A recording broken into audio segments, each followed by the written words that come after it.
His name is Bob Heron. So I want you to make some noise and give it up for Bob Heron. Is he in the house? He's going to talk a little bit about some facts, and then we'll get right back to the music. All right. Thank you. Greetings in the name of the Most High, Jarastafari. No, I'm not trying to pretend to be a Rasta. Just giving a greeting as if Bob was sitting here among us. So much, one love, one heart, one destiny. So much more than lyrics to a song. These are words to live by. When I think of Bob Marley, I often wonder what the world would be like if he was still living and sharing his music with the world. I did not get a chance to see Bob when he was alive. Our first visit to Jamaica was in June of 1982, just over 1 year after his passing. We had the luck to be staying in the parish of St. Anne, as you know, the birthplace of Robert Nesta Marley. The people in the area were still mourning the passing of Bob. Everywhere you went, Bob's music was playing. We found that during Bob's life, most of his music was banned on public radio in Jamaica for political reasons. We quickly fell in love with Bob's music and Jamaica itself.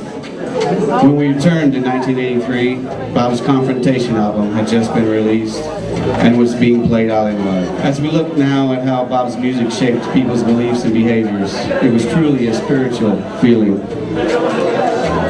You could see it was more than just I Shot the Sheriff. People from all over the world rocking and swaying to tunes like Redemption Song and Three Little Birds and many others. We visited 56 Hope Road in Kingston in 1983. Tough Gong Studio, once the home of Bob and now the Bob Marley Museum. You could feel Bob's energy and vibes in the studio as you walked through. Our hotel at the time had a band with a tenor sax player. He introduced himself to us by asking if my wife had been injured in Jamaica, as she had a large bandage on her leg. She had just been treated for melanoma, the same thing that took Bob's life when we were little. His name was Glenn DaCosta, and he was the tenor sax player on the Confrontation album with Bob. He shared a few stories of working with Bob and Bob's message of one love. Those discussions with him and with other Jamaicans for the next several years were very informative.